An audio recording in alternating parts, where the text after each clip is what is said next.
அமெரிக்க அதிபர் Donald ட்ரம்போடு Benjamin Netanyahu இஸ்ரேலிய பிரதமர் பேசியிருப்பதாகவும் மேலதிகமான தாக்குதல்களை காசாவுக்குள் தொடர்கிற போது இந்த யுத்தத்தில் வெற்றி பெறுவதற்கான வாய்ப்புகள் இருக்கிறது என்றும் இஸ்ரேலிய அரசாங்கம் நினைக்கிறது என்கிற தகவல்கள் வெளியாகி இருக்கிறது. ஆனால் நமக்கெல்லாம் தெரியும் அந்த வீடியோவில் யார் யாரெல்லாம் பேசியிருக்கிறாங்கன்னு சொல்லி சொன்னா மொசாதினுடைய முன்னாள் தலைவர் பேசியிருக்கிறார், ஷின்பத்தினுடைய முன்னாள் தலைவர் பேசியிருக்கிறார், இஸ்ரேலுடைய இராணுவ புலனாய்வு அமைப்புகளுடைய தலைவர்கள் 8200 தலைவர், அமானுடைய தலைவர் என்று இவர்கள் எல்லாரும் பேசியிருக்கிறாங்க.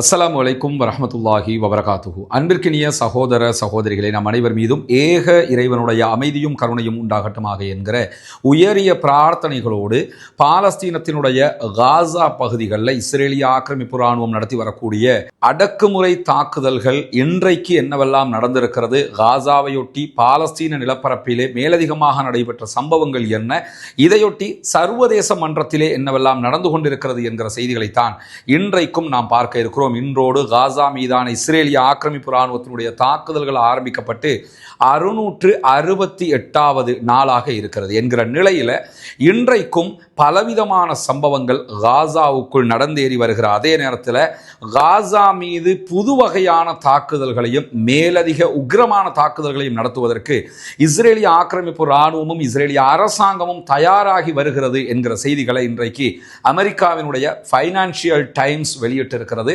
அந்த செய்திகளை அல் ஜசீராவும் இன்றைக்கு சுட்டிக்காட்டியிருக்கிறது. அமெரிக்க அதிபர் டொனால்ட் ட்ரம்போடு பெஞ்சமின் நெதன்யாகு இஸ்ரேலிய பிரதமர் பேசியிருப்பதாகவும் மேலதிகமான தாக்குதல்களை காசாவுக்குள் தொடர்கிற போது இந்த யுத்தத்தில் வெற்றி பெறுவதற்கான வாய்ப்புகள் இருக்கிறது என்றும் இஸ்ரேலிய அரசாங்கம் நினைக்கிறது என்கிற தகவல்கள் வெளியாகி இருக்கிறது. ஆனால் நமக்கெல்லாம் தெரியும் தொடர்ந்து இஸ்ரேல் காசாவுக்குள்ள தோல்வி அடைந்து வருகிறது. அந்த தோல்வியின் உச்சத்தை அவர்கள் அடைந்து கொண்டிருக்கக்கூடிய நேரத்தில் தான் மேலதிகமாக தற்போதும் தாக்குதல்களை நடத்துவதற்கு நினைக்கிறார்கள். இதற்கான காரணம் என்னன்னா அரசாங்கத்தை பாதுகாக்கணுங்கிறத தவிர வேறு எதுவும் இல்லை என்பதை இஸ்ரேலுடைய பொதுமக்களே நன்கு அறிந்திருக்கிறார்கள். இதே நேரத்தில் இன்றைக்கு வெளியாகி இருக்கக்கூடிய மேலதிகமான தகவல்கள் காசாவில் இருக்கக்கூடிய மருத்துவ நிவாரண அமைப்பினுடைய இயக்குநராக டைரக்டர் ஜெனரலாக செயல்படக்கூடிய முகம்மது அபு அபாஷ் அவர்கள் அல் ஜசீராவுக்கு பேசியிருக்கிறார்கள். அவர் பேசியிருக்கக்கூடிய செய்திகளில் காசாவுக்குள் உதவி வருவதாக உலகமே தற்போது பேசுகிறது. ஆனால் காசாவுக்குள் கிடைக்கக்கூடிய உதவிகள் தேவையான உதவிகளில் 1% கூட கிடையாது அப்படிங்கிறாங்க. ஏன்னா 25 லட்சம் மக்கள் இருக்கிறாங்க. 25 லட்சம் மக்கள் இருக்கக்கூடிய ஒரு பகுதிக்கு வெறும் 30 லாரிகள், 25 லாரிகள், 50 லாரிகள் உள்ளே உணவுகள் வருவதால எந்த விதமான நலவும் ஏற்பட போவதில்லை. அப்படி வருகிற லாரிகளையும் பாதிக்கு மேற்பட்டவற்றை இஸ்ரேலிய ஆக்கிரமிப்பு இராணுவம் அவர்களுக்கு தோதுவாக இருக்கக்கூடிய அவர்களுடைய அடிமைகளாக இருக்கக்கூடிய யாசர் அபு ஷபாபினுடைய படைகளும் பறித்துக் கொள்கின்றன, அபகரித்துக் கொள்கின்றன என்கிற நிலையில ஒரே 1% கூட எங்களுக்கு தேவையான உணவுகள் உள்ளே வரவில்லை என்கிற செய்திகளை இன்றைக்கு உலகத்திற்கே சொல்லி இருக்கிறார் மருத்துவ நிவாரண அமைப்பினுடைய டைரக்டர் ஜெனரல் அவர்கள். இந்த நிலையில தான் நேற்றைய தினம் காசாவுக்குள் 80 லாரிகள்ல தான் உணவுகள் உள்ளே நுழைந்ததாகவும் இந்த 80 லாரிகளையும் 30க்கும் மேற்பட்ட லாரிகளை அங்கு இருக்கக்கூடிய ஆயுத குழுக்கள் திருடி இருக்கிறது. குறிப்பாக பாலஸ்தீனத்திற்கு எதிராக இருக்கக்கூடிய இஸ்ரேலுக்கு ஆதரவாக இருக்கக்கூடிய யாசர் அபு ஷபாபினுடைய தலைமையில் இஸ்ரேல் இராணுவத்தினுடைய பாதுகாப்போடு தான் இந்த லாரிகள் திருடப்பட்டிருக்கின்றன என்கிற செய்திகளும் இன்றைக்கு வெளியாகி இருக்கக்கூடிய நேரத்தில் காசாவுக்குள்ள இருக்கக்கூடிய மிக முக்கியமான மருத்துவர்கள்ல புகழ்பெற்ற மருத்துவர்கள்ல 24 மருத்துவர்கள் மிக கடுமையான சித்திரவதைகளின் கீழ் இஸ்ரேலிய சிறைகளில் வாடிக்கொண்டிருக்கிறார்கள் என்கிற செய்திகளை தாண்டி 2023 அக்டோபர் 7ஆம் தேதிய தாக்குதலுக்கு பிறகு இதுவரைக்கும் காசாவுக்குள்ள 400க்கும் மேற்பட்ட மருத்துவ அதிகாரிகள் கைது செய்யப்பட்டிருக்கிறார்கள் இஸ்ரேலிய ஆக்கிரமிப்பு இராணுவத்தினால். இதுல மிக முக்கியமாக பேசப்பட்டவர் தான் கமால் அத்வான் மருத்துவமனையினுடைய டைரக்டர் ஜெனரலாக செயல்பட்ட டாக்டர் ஹுசாம் அபு சஃபியா உள்ளிட்ட கிட்டத்தட்ட 24க்கும் மேற்பட்ட முக்கியமான மருத்துவர்கள் கடூழிய சிறையில் வாடிக்கொண்டிருக்கிறார்கள். மின்சார தாக்குதல் உள்ளிட்ட மின்சார சித்திரவதை உள்ளிட்ட பலவிதமான தண்டனைகளும் சித்திரவதைகளும் இவர்களுக்கு வழங்கப்படுகிறது என்கிற செய்திகளையும் இன்றைக்கு காசாவினுடைய அரச ஊடகம் வெளியிட்டிருக்கக்கூடிய நிலையில இதுவரைக்கும் கடந்த 24 மணி நேரங்களுக்குள்ளாக இஸ்ரேலிய ஆக்கிரமிப்பு இராணுவத்தினுடைய தாக்குதல்கள் காரணமாக காசாவுக்குள்ள 94 அப்பாவிகள் கொல்லப்பட்டிருக்கிறார்கள். 497 பேர் படுகாயம் அடைந்திருக்கிறார்கள் என்கிற ஆபத்தான கவலைக்குரிய செய்திகளும் இன்றைக்கு வெளியாக இருக்கக்கூடிய நேரத்தில் அமெரிக்காவினுடைய பிரதிநிதிகள் சபையினுடைய 13 ஜனநாயக உறுப்பினர்கள் ஒரு கடிதம் ஒன்றை அமெரிக்க அதிபர் டொனால்ட் ட்ரம்புக்கு அனுப்பியிருக்கிறார்கள். அந்த கடிதத்தில் பாலஸ்தீனத்தை ஒரு தனி நாடாக நீங்கள் அங்கீகரிக்க வேண்டும் என்கிற கோரிக்கையை விடுத்திருக்கிறார்கள். பாலஸ்தீன அரசாங்கத்தை ஒரு அரசாங்கமாக நீங்கள் அங்கீகரிக்க வேண்டும் என்கிற கோரிக்கைகளையும் விடுத்திருக்கிறார்கள். இப்ப நிலைமையை நீங்க பார்த்தீங்கன்னா உலகத்தில் பல நாடுகளிலும் இருக்கக்கூடிய பல முக்கியமானவர்களும் குரல் எழுப்ப ஆரம்பித்திருக்கிறார்கள். அதையும் தாண்டி நேற்று சிட்னியில் நடைபெற்ற ஆர்ப்பாட்டம்ங்கிறது நம்முடைய வீடியோவிலையும் 90,000 பேர் கலந்து கொண்டார்கள். அங்குள்ள போலீஸ் இந்த அறிக்கையை சொல்லி இருக்கிறாங்க. போலீஸுடைய அறிக்கையை இப்படி இருக்கும்னா அப்ப எத்தனை லட்சம் பேர் கலந்து இருப்பாங்க என்று யோசிச்சுக்கிறங்க என்கிற ஒரு செய்தியை சொல்லியிருந்தோம். நேற்றைய சிட்னியினுடைய ஆர்ப்பாட்டத்தில் கிட்டத்தட்ட 3 லட்சத்துக்கும் அதிகமானவர்கள் பங்கேற்றிருக்கிறார்கள் என்று சிட்னியில இருந்து வெளிவரக்கூடிய ஊடகங்கள் சொல்லக்கூடிய தகவல்களை நம்ம பார்க்க முடிகிறது. எனவே அந்த காட்சிகளை ஸ்கை நியூஸாக இருந்தாலும் சரி, ஆஸ்திரேலியாவினுடைய ஊடகங்களாக இருந்தாலும் சரி, பிபிசி, அல் ஜசீரா அத்தனை பேரும் ஒளிபரப்பியிருப்பதை நீங்க பார்த்திருப்பீங்க. சிட்னியினுடைய புகழ்பெற்ற போர்ட்டை நோக்கி இருக்கக்கூடிய பாலம் முழுவதும் நிறைந்து வழிந்தது. கடுமையான காற்று, கடுமையான மழையிலும் அத்தனை பேரும் கலந்து கொண்டிருந்தார்கள். ஜூலியன் அசாஞ்ச் அவர்கள் கலந்து கொண்டிருக்கிறார்கள், விக்கிலீக்ஸினுடைய நிறுவனர் என்கிற செய்திகளை நம்ம சொல்லியிருந்தோம். அதை தாண்டி ஆஸ்திரேலியாவுடைய முன்னாள் ஃபாரின் மினிஸ்டர், ஆஸ்திரேலியாவுடைய தற்போதைய சிட்னி மேயர் உள்ளிட்ட பல பேர் இந்த ஆர்ப்பாட்டத்தில் பங்கெடுத்திருக்கிறார்கள். மனிதநேயம் தலைக்கிறது. உலகம் முழுவதும் இப்படியான அழுத்தங்கள் உருவாகிற காரணத்தினால்தான் இன்றைக்கு ஆஸ்திரேலியா 20 மில்லியன் அமெரிக்க டாலர்கள் நாங்கள் காசாவுக்கு ஒதுக்குகிறோம் என்று சொல்லியிருக்கிறாங்க. இது இந்த ஆர்ப்பாட்டத்தை கண்டு பயந்து கண்துடைப்புக்காக செய்கிற வேலை. ஆனால் ஆர்ப்பாட்டக்காரர்கள் வைத்த கோரிக்கை என்னன்னா, ஆஸ்திரேலியா கண்டிப்பாக பாலஸ்தீனத்தை தனிநாடாக அங்கீகரிக்க வேண்டும் என்பதுதான். அதை எப்பொழுது செய்ய போகிறார்கள், அடுத்த கட்ட நகர்வு ஆஸ்திரேலியாவினுடைய எப்படி இருக்க போகிறது என்பது அந்த அரசாங்கத்தினுடைய முடிவை பொறுத்து தான் அமைந்திருக்க போகிறது என்கிற நிலையில முன்னாள் இஸ்ரேலுடைய இராணுவ தளபதிகள், இராணுவத்தின் உயர் அதிகாரிகள் எல்லோரும் சேர்ந்து இன்னைக்கு ஒரு வீடியோவை வெளியிட்டிருக்கிறாங்க. அல் ஜசீரா மட்டுமில்லை, இஸ்ரேலி ஹயோமாக இருக்கலாம், எடியோ தஹரனோத்தாக இருக்கலாம், அவர்களுடைய பல பிரபலமான ஊடகங்கள் இந்த வீடியோவை வெளியிட்டிருக்கிறாங்க. அந்த வீடியோவில் யார் யாரெல்லாம் பேசியிருக்கிறாங்கன்னு சொல்லி சொன்னால், மொசாதினுடைய முன்னாள் தலைவர் பேசியிருக்கிறார், ஷின்பத்தினுடைய முன்னாள் தலைவர் பேசியிருக்கிறார், இஸ்ரேலுடைய இராணுவ புலனாய்வு அமைப்புகளுடைய தலைவர்கள் 8200 தலைவர், அமானுடைய தலைவர் என்று இவர்கள் எல்லாரும் பேசியிருக்கிறாங்க. முன்னாள் பாதுகாப்பு அமைச்சர்கள் அதிலே பேசுகிறார்கள்.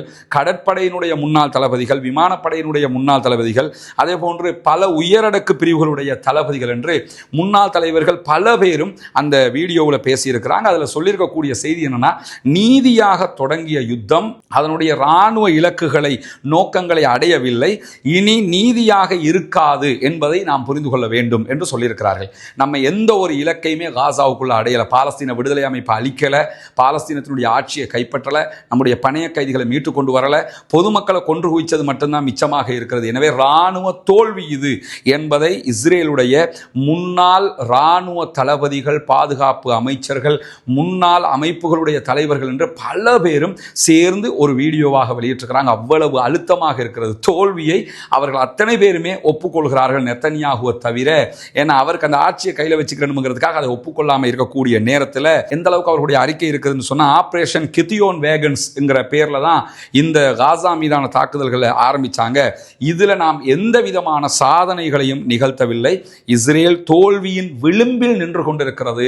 இந்த யுத்தத்தை நிறுத்தினா மட்டும்தான் தோல்வியில் இருந்தாவது பாதுகாத்துக்கலாம் என்கிற செய்திகளை இஸ்ரேலுடைய முன்னாள் தளபதிகள் சொல்லியிருக்கக்கூடிய செய்திகள், பகிரங்கமாக கேவலமாக ஒப்புக்கொண்டிருக்கக்கூடிய செய்திகளும் வெளியாகி கொண்டிருக்கு. ஒன்றை மட்டும் மனசில் வச்சுக்கிறங்க, எவ்வளவு பெரிய பெரிய இராணுவங்கள் எல்லாம் இஸ்ரேல் இடத்தில் தோற்று இருக்கிறது.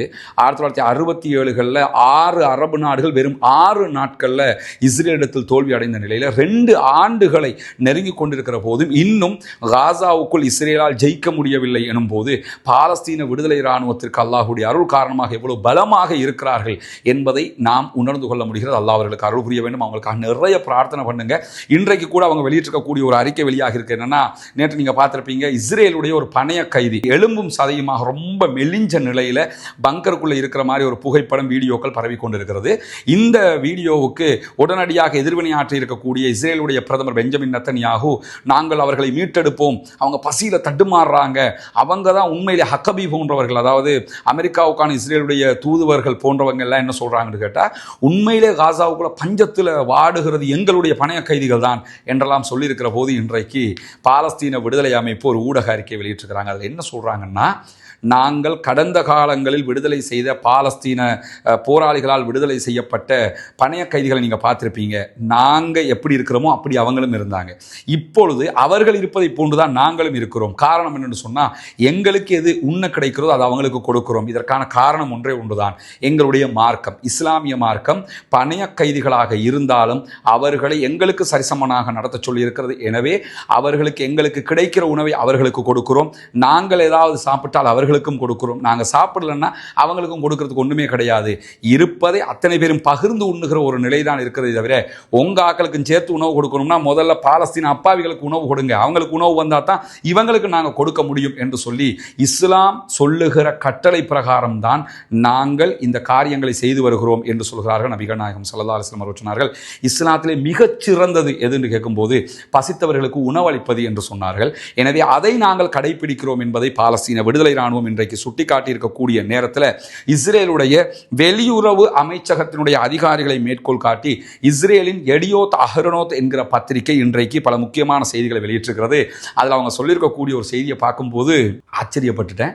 அது மட்டும் இல்லாமல் ரொம்ப மகிழ்ச்சியாகவும் இருந்தது. என்ன சொல்றாங்கன்னு சொன்னா, உலகளாவிய ஊடகங்களில் இஸ்ரேலுடைய நிலை இவ்வளவு மோசமாக இத்தனை நாட்களில் இருந்ததில்லை அப்படிங்கிறாங்க.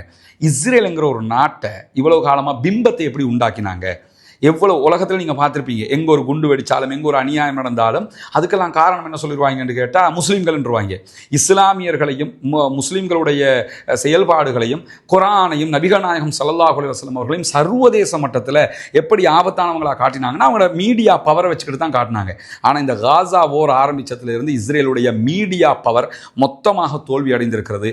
சிஎன்எனை நம்புவதற்கு மக்கள் தயாராக இல்லை, பிபிசியை நம்புவதற்கு மக்கள் தயாராக இல்லை, வால் ஸ்ட்ரீட் ஜேர்னல் நம்புறதுக்கு மக்கள் தயாராக இல்லை, டைம்ஸை நம்ப தயாராக இல்லை. இப்படி அவர்களுக்கு ஆதரவாக இருக்கக்கூடிய எந்த ஊடகங்களையும் மக்கள் நம்புவதற்கு தயாராக இல்லை என்கிற நிலையில தான் இன்றைக்கு இஸ்ரேலுடைய ஃபாரின் மினிஸ்ட்ரியினுடைய அதிகாரிகள் எடியோத் அஹ்ரோனோத் என்கிற அவருடைய பத்திரிகைக்கு வழங்கக்கூடிய செய்தியில் என்ன சொல்றாங்கன்னா, சர்வதேச ஊடகங்களில் எங்களுடைய நிலை இவ்வளவு மோசமாக இதுவரைக்கும் இருந்ததில்லை. எந்த அளவுக்கு மோசமாயிட்டோம்னு சொல்லி சொன்னா, அரசியல் ரீதியாக நாம ஊடகங்கள்ல இருந்து விலகி நிற்கிறோம், நம்ம செய்திகளையே பிரசுரிக்க மறுக்கிறாங்க, இஸ்ரேலுடைய ஊடக குரல் முடக்கப்பட்டிருக்கிறது, எல்லா ஊடகங்களுமே நமக்கு எதிராக திரும்பிவிட்டன, நாங்கள் அனுபவிக்கிற இந்த மோசமான சூழ்நிலைகளுக்கு உலகத்தில் இருக்கக்கூடிய எங்களுடைய தூதரகங்கள் சரணடைந்து விட்டன என்கிற செய்திகளை சொல்லியிருக்கிறாங்க. காரணம் என்னன்னா, நிறைய பொய்களை முன்ன சொல்லுவாங்க, அவங்க சொன்னாலே அதுதான் உண்மைன்னு சொல்லி உலகம் முழுக்க இருக்கக்கூடிய எல்லா ஊடகங்களும் பரப்பிய நிலை போக தற்போது காசாவினுடைய உண்மை நிலையை பேச ஆரம்பித்திருக்கிறார்கள். பாலஸ்தீனத்திற்கு ஆதரவாக பேச ஆரம்பித்திருக்கிறார்கள். உலகம் முழுவதும் இந்த எழுச்சி இடம்பெறுவதற்கான காரணமே ஊடகங்களில் பாலஸ்தீனத்திற்கு ஆதரவான நிலைப்பாடுகள் திரும்பி இருப்பதுதான். எனவே ஊடக ரீதியாக இஸ்ரேல் தோல்வி அடைந்திருக்கிறது என்கிற செய்திகள் இன்றைக்கு வெளியாகி இருக்கிற அதே நேரம் அவர்களை ஒப்புக்கொண்டிருக்கக்கூடிய நேரத்தில் நடக்கிற இந்த நிகழ்வுகள் ஒருபோதும் ஏற்றுக்கொள்ள முடியாததாக மாறிவிட்டது. யுத்தம் உடனடியாக நிறுத்தப்பட வேண்டும். மன்னிக்க முடியாத குற்றத்தை இஸ்ரேலிய ஆக்கிரமிப்பு இராணுவமும் அரசாங்கமும் செய்கிறது என்று இஸ்ரேலுடைய முன்னாள் பிரதமர் எஹுட் ஒல்மர்ட் இன்றைக்கும் பேசியிருக்கிறார். இஸ்ரேலுடைய முன்னாள் பிரதமர்கள் ஒருவர் தான் எஹுட் ஒல்மர்ட். எஹுட் பராக் அவரும் ஒரு முன்னாள் பிரதமர்கள் ஒருவர். முன்னாள் பிரதமர்களும் தற்போது வெளிப்படையாக பேச ஆரம்பிச்சிட்டாங்க. அக்டோபர் 7ஆம் தேதி பாலஸ்தீன விடுதலை அமைப்பினர் இஸ்ரேலுக்கு எதிராக செய்த தாக்குதல்களுக்கும் இஸ்ரேல் தற்போது பாலஸ்தீனத்துக்குள்ள செய்து வருகிற அநியாயங்களுக்கும் எந்த வித்தியாசத்தையும் எங்களால் பார்க்க முடியல அப்படிங்கிறாரு இஸ்ரேலுடைய முன்னாள் பிரதமர் எஹுட் ஒல்மர்ட். அவங்களை பொறுத்தவரை பாலஸ்தீன விடுதலை அமைப்பு அக்டோபர் 7ஆம் தேதி மாபெரும் அநியாயம் செய்ததாக அவர்கள் பேசிக்கொண்டே இருக்கிறார்கள். அவர் என்ன சொல்றாருன்னா, அவங்க செஞ்சது அநியாயம், ஆனா இப்ப நீங்க செய்கிறது அதை விட பெரிய அநியாயம், ரெண்டுக்குமே டிஃபரெண்ட் தெரியல. அதை தாண்டி நீங்க பிரான்சினுடைய அதிபர் இமானுவேல் மக்ரான், அதே போன்று பிரித்தானியாவுடைய பிரதமர் ஸ்டாமர், இவங்க எல்லாரும் பாலஸ்தீனத்தை தனிநாடாக அங்கீகரிக்க போறோம் என்று சொல்லும் போது இவர்கள் யூதர்களுக்கு எதிரானவர்கள், பயங்கரவாதத்தை ஆதரிக்கிறாங்க என்று சொல்லி குற்றம் சாட்டுறீங்க. இது அபத்தமானது, இது பொய்யானது, போலியானதுங்கிறாரு. அவங்க யூதர்களுக்கு எதிரானவங்களும் இல்லை, அவங்க பயங்கரவாதத்தை ஆதரிக்கவும் இல்லை, தீவிரவாதத்தை ஆதரிக்கவும் இல்லை. ஆனால் நீங்க இந்த யூத எதிர்ப்பு, யூதர்களுக்கு எதிரானவர்கள் என்கிற மாயையை உண்டாக்கி உங்க பிழைகளை மறைக்க பார்க்குறீங்க. நீங்கள் தான் குற்றவாளி, அவர்கள் குற்றவாளி அல்லன்னு சொல்லி இஸ்ரேலுடைய முன்னாள் பிரதமர் சொல்லியிருக்கிறது மட்டுமல்லாம இன்றைக்கு வெளியாகி இருக்கக்கூடிய இன்னும் ஒரு முக்கியமான செய்தி என்னன்னு சொன்னா, இஸ்ரேலுடைய பாதுகாப்பு படைகளுடைய முன்னாள் தளபதியாக செயல்பட்ட இஸ்ரேலி ஜிவ் இவர் தான் இந்த யுத்தம் ஆரம்பிக்கப்பட்ட நேரத்தில் தளபதியாக செயல்பட்டவர். அவர் இன்றைக்கு பகிரங்கமாக பேசியிருக்கிறார். அவர் என்ன சொல்றாருன்னா, பாலஸ்தீன விடுதலை அமைப்பினருக்கு இஸ்ரேல் ராஜதந்திர ரீதியிலேயே ஒரு வெற்றியை கொடுத்து கொண்டிருக்கிறது. இதற்கு காரணம் இஸ்ரேலுடைய பிரதமர் பெஞ்சமின் நெத்தன்யாகு தான் அப்படின்னு சொல்லிட்டு இஸ்ரேலிய பிரதமருக்கும் இஸ்ரேலுடைய இராணுவ தளபதி இப்பொழுது இருக்கக்கூடிய இயால் ஜமீருக்கும் இடையில பெரிய பிளவுகள் உண்டாகிவிட்டது. இயால் ஜமீர் யுத்தத்தை நிறுத்தணும்னு பார்க்கிறாரு, இஸ்ரேலிய பிரதமர் யுத்தத்தை தொடரணும்னு நினைக்கிறாரு. ஏன்னா இயால் ஜமீருக்கு படைகள் கொல்லப்படுகின்றன என்கிற கவலை, இஸ்ரேலிய பிரதமருக்கு ஆட்சி பறிபோய்விடும் என்கிற கவலை. இவர்களுக்கு இடையில் இருக்கக்கூடிய இந்த சண்டையால உண்மையிலேயே அழிவது இஸ்ரேலுடைய இராணுவத்தை சேர்ந்தவர்கள் தான் என்று சொன்னது மட்டுமல்லாம, பாலஸ்தீன விடுதலை அமைப்பு தோல்வி அடையும் என்று சொன்னீர்கள், அது நடக்கவில்லை. அதே போன்று பணைய கைதிகளை திரும்ப நாங்கள் எடுத்துக்கிட்டு வந்துடுவோம், உயிரோட மீட்டு கொண்டு வருவோம் யுத்தம் நடத்தின்னு சொன்னீங்க. இது எதுவுமே செய்யப்படலை. இது எல்லாம் செய்வோம் செய்வோம் என்று வெற்றியினுடைய ஒரு மாயை தோற்றத்தை நீங்கள் உண்டாக்கினீர்களே தவிர இதுவெல்லாம் உண்மை அல்ல. இதை இஸ்ரேலிய மக்கள் இன்றைக்கு அழகாக புரிந்து கொண்டார்கள். இஸ்ரேலிய அரசாங்கம் எந்த விதமான வெற்றிகளையும் அடையாத நிலையிலேயும் மீண்டும் மீண்டும் யுத்தத்தை தொடர்வதற்குத்தான் அவர்கள் நினைக்கிறார்கள். காரணம் என்னன்னா, ஆட்சியை காப்பாற்றிக் கொள்ள வேண்டும் என்பது மட்டும்தான் அவர்களுடைய தேவையாக இருக்கிறது என்று சொல்லி இன்றைக்கு பேசியிருக்கக்கூடிய இஸ்ரேலுடைய முன்னாள் இராணுவ தளபதி இஸ்ரேலி ஜிவ் வெளியிட்டிருக்கக்கூடிய கருத்துக்களை நம்ம பார்க்க முடிகிறது. எனவே பாலஸ்தீனத்திற்கு ஆதரவான நிலைப்பாடுகள் சர்வதேச அளவில் தோற்றம் பெற்று வருகிறது. அதே நேரம் இஸ்ரேலுடைய அரசாங்கம் இஸ்ரேலுடைய இராணுவத்திற்கு எதிரான செயல்பாடுகள், கருத்துக்கள், இஸ்ரேலிய ஆக்கிரமிப்பு இராணுவத்தினுடைய அநியாயங்களை பற்றியெல்லாம் இஸ்ரேலுக்கு உள்ளே இருக்கக்கூடியவர்களை தற்போது பேச ஆரம்பித்து விட்டார்கள். இஸ்ரேல் தோல்வி அடைகிறது என்பதை திரும்ப திரும்ப அவர்கள் விவரிக்கக்கூடிய செயல்பாடுகளை எல்லாம் நம்ம அவதானிக்க முடிகிறது. எனவே பாலஸ்தீனம் வெற்றி பெற வேண்டும், பாலஸ்தீனம் சுதந்திரம் அடைய வேண்டும், பாலஸ்தீன மக்களும் நம்மை போன்ற நிம்மதியானவர்களாக மாற வேண்டும், வாழ வேண்டும் என்கிற உயரிய பிரார்த்தனைகளோடு பாலஸ்தீன அப்பாவிகளுக்காக பிரார்த்திக்கிறாத நேரம் இஸ்ரேலிய ஆக்கிரமிப்பு இராணுவத்திற்கு எதிராக தொடர்ந்தும் குனூத்து நாசிலாவை ஓத மறந்து விடாதீர்கள் நண்பர்களே, அன்பர்களே, தாய்மார்களே என்கிற உயரிய கோரிக்கைகளோடு பாலஸ்தீன மக்களுக்காக ஜனநாயக ரீதியாகவும் குரல் எழுப்புவோமாக. வாகர்தா அல்ஹம்துலில்லாஹி ரப்பில் ஆலமீன்.